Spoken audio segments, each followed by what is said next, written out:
수요일 하루 잘 보내셨습니까? 오늘 아침 큐티 묵상하면서 마지막 제가 화이팅이라고 외쳤는데 어떻게 화이팅 하셨나요? 오늘 수요 저녁 예배 좀 말씀을 함께 나누려고 합니다. 지난 목요일 우리가 추석 당일 본문이기도 해요. 에스겔서 16장 제가 먼저 60절 한 절만 읽고 계속 말씀을 좀 나누죠. 그러나 내가 너의 어렸을 때에 너와 세운 언약을 기억하고 너와 영원한 언약을 세우리라. 자, 영원한 언약을 세우리라. 누구랑요? 이스라엘과. 너무나 좀 아이러니하지 않습니까? 우리가 이스라엘 백성들을 에스겔서를 통해서 지금 매일 아침마다 보고 있어요. 그냥 쉽게 말해서 잘하는 거 없거든요. 또한 하나님이 보시기에 올바르게 행한 것도 전혀 없어요. 지금 어떤 상황입니까? 자신들의 죄악의 대가로 인하여서 바벨론의 포로로 끌려와 있지 않습니까? 뭔 힘이 있습니까? 뭔 빽이 있습니까? 뭐가 그가 이들이 그렇게 잘한 게 있습니까? 없거든요. 근데 왜 이렇게 하나님은 참 바보 같을까요? 이스라엘 백성들과 언약을 세우시겠다고 해요. 그런데 그 언약의 범위가 어디까지냐면 영원한 언약을 세울 것이다. 지금 그 말씀으로 오늘 이 이스라엘 백성들에게 에스겔서 16장이 결론 지어져 나가고 있다는 것이죠. 저는 이 말씀을 추석 당일에도 이 말씀으로 저희 가족들과 함께 예배를 드리기도 했는데요. 이 영원한 언약이라는 이 말을 좀 계속 묵상을 하고 또 이 수요 저녁에 좀 나누면 좋겠다라는 생각을 가지게 된 이유가 뭐냐면, 자, 앞에 이 책이 보이시죠? 산둥수용소. 제가 2018년도, 그러니까 재작년에 이 책을 좀 소개받고 읽었던 책이에요. 자, 이 산둥수용소. 이 책 내용이 생각이 났어요. 여러분, 이건 가상의 일이 아니라 서두에 보시면 이렇게 되어 있는데요. 세계 2차 세계대전이 일어났을 때에 1943년 3월부터 1945년 9월에 이르기까지 대략 한 2년 반 동안 중국의 산둥 수용소에 수감이 되었던 랭던 길키라는 교수의 이야기입니다. 이 랭던 길키는 물론 미국 출생인데요. 이 중국에 이제 교수로서 초빙을 받아서 갔다가 2차 세계대전이 일어나고 이 산둥 지역에 이제 일본군들이 쳐들어오면서 외국인들을 수용했던 그 수용소의 2년 반의 이야기를 기록하고 있습니다. 제가 책 내용을 자세하게 설명하고자 하는 것은 아니고요. 우리가 에스겔서를 묵상을 하면서 들었던 생각이 뭐냐면, 이 70년의 포로 기간이죠. 하지만 이 포로라는 이 말이 이 책이 생각이 나더라고요. 이 책의 내용은요, 이 2년 반 동안 수용소에 말 그대로 포로로 끌려갔을 때에 지위 고하를 막론하고 한정된 물자와 한정된 공간과 또한 누구나 똑같은 그런 상황 가운데서, 부족함 가운데서 그의 배움과 학식이 어떠했던지 간에 인간의 본성의 모습들, 정말 탐욕과 내가 먼저 살고자 하는, 저게 본능적인 이야기 아니겠어요?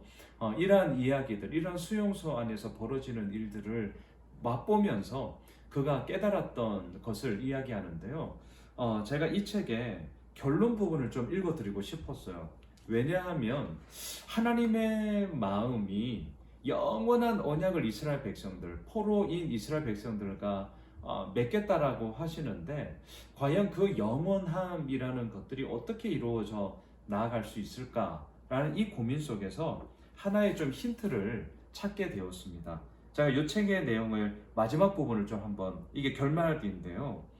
인간은 하나님을 필요로 한다.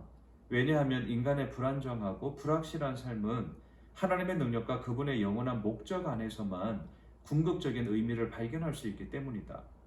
또한 인간의 단편화된 자아는 하나님의 초월적인 사랑 안에서만 궁극적인 중심을 발견할 수 있다. 인간 삶의 의미가 오직 자신의 성취에만 집중된다면 삶의 의미는 역사의 굴곡을 따라 위태로워지고 우리의 삶은 늘 의미 없이 타성에 젖어 오락가락하게 될 것이다. 또한 인간의 궁극적인 헌신이 자신에게만 집중된다면 우리의 삶은 오히려 공동체를 파괴하는 역할을 할 것이다. 오직 하나님 안에만 불의와 잔인성을 일으키지 않는 궁극적인 헌신이 존재한다. 오직 하나님 안에만 영원한 의미가 존재한다. 하늘이나 땅 위의 그 어떤 것도 의미로부터 우리를 떼어내지 못할 것이다. 이게 이 책의 마지막 결론의 부분이에요. 자, 여기서 오늘 말씀과 좀 제가 연결하고픈 말이 뭐냐면 이 영원함이라는 거죠. 하나님의 그 영원한 의미 속에 시간이 지나도 변치 않고 또한 상황과 환경이 어떠하든지 간에 이 영원함이라는 말은 불변함 아니겠어요? 또한 그것에 대해서 내가 개의치 않겠다. 나의 뜻은 온전하게 이루어질 거야 라는 그런 확신과 분명함의 이야기가 이 영원함이라는 단어 속에 담겨져 있는 말이 되겠죠. 다시금 이러한 마음을 좀 생각하시고 에스겔서 16장 60절을 다시 한번 제가 읽겠습니다. 그러나 내가 너의 어렸을 때에 너와 세운 언약을 기억하고 너와 영원한 언약을 세우리라. 자, 영원한 언약을 세우시는 하나님. 62절도 보십시오. 내가 너에게 내 언약을 세워 내가 여호와인 줄 너에게 알게 하리니. 자, 영원한 언약을 세우는 목적이 무엇이냐고요? 우리로 하여금 내가 하나님이야. 다시 말할까요? 내가 너의 삶의 주인이야. 내가 너의 삶을 다스리는 왕이다. 너 나를 떠나서는 아무것도 할 수가 없어. 너 나만 보면 돼. 너의 상황과 환경이 어떠하든지 간에 너 나만 봐. 그 가운데서 너무나도 놀라운 삶의 변화의 물꼬가 너 경험하게 될 거야. 이 포근함 꽉 안아주신 이것이 무엇이냐고요? 영원한 언약을 내가 세울 거야. 그리고 그 언약을 통하여서 너는 내가 하나님 될 것임을 보며 깨달으며 경험하며 그 속에서 너의 모든 삶을 누리면 온전히 좋겠다. 이게 언제나 하나님의 마음이라는 것을 오늘 에스겔서 16장을 통하여서 또 오늘 이 수요 저녁 이 말씀을 함께 좀 나누고 싶었습니다. 말씀을 정리하겠습니다. 오늘 이 영원한 언약, 특별히 영원함 그리고 언약, 이 언약의 주체 되시는 하나님을 우리가 좀 기억하면 좋겠어요. 우리의 삶이 때로는 포로와 같은 억압과 압제와 또한 제한된 속박 속에서 제한된 한정된 물질 또한 우리의 삶의 제한적인 공간 이런 부분들이 다 있지 않습니까? 우리도 어쩌면 포로라고 할 수 있지 않을까요? 하지만 그러한 포로된 우리들의 삶 속에서 하나님은 영원함이라는 너무나도 놀라운 이야기를 하신다는 거죠. 시간과 공간을 뚫고 지나 하나님의 그 영원함이 유한한 우리에게 쑥 들어왔습니다. 얼마나 놀랍습니까? 제가 지난 주일 에스더서에서도 결론에서 이렇게 얘기를 드렸어요. 아하수에로 왕의 규례는 그것을 찾아가는 사람에게 나아가는 사람들에게 걸리는 것이지만 우리의 진짜 왕이신 하나님은 우리를 찾아오신다는 거죠. 여러분 어느 종교에 믿는 신이 찾아오는 경우가 어디에 있습니까? 없어요. 다 뭘 얘기합니까? 우리가 발벗고 나아가야 된다. 우리의 열심, 우리의 노력에 모든 근거를 다 하죠. 하지만 기독교가 소위 종교와 다른 이유는 이 출발점이 다르기 때문입니다. 하나님은 찾아오셔요. 그리고 찾아오신 하나님으로 인하여서 나의 열심과 나의 공로와 나의 업적이 이 모든 것들을 이룸이 아니라 하나님의 이루어 나아가심만이 우리들에게 영원함이 된다라는 사실들을 밝히 보여주는 것. 이게 복음이라니까요. 이게 은혜입니다. 영원한 언약을 맺으시는 하나님. 오늘 이 수요 저녁을 맞이하면서 또 오늘 하루를 마감하면서 이 영원함이라는 말을 좀 우리 가슴 속에 꽉 좀 새겼으면 좋겠습니다.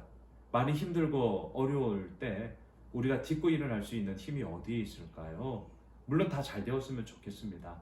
하지만 우리 알잖아요. 그거 시간이 지나면 또 어떻게 바뀔지 모릅니다. 하지만 바뀌지 않는 게 있습니다. 변하지 않는 게 있습니다. 오늘 에스겔서 16장 60절을 우리 붙잡읍시다. 영원한 언약을 내가 너와 세울 거야. 바라기는 이 영원한 언약으로 말미암아 우리의 삶에 그 상황과 환경이 어떠하든지 간에 굳건한 닻을 딱 달고 힘껏 항해함을 통하여서 아버지의 큰 기쁨으로 나아갈 수 있는 우리 모든 믿음의 가족들이 되시길 주님의 이름으로 축복합니다.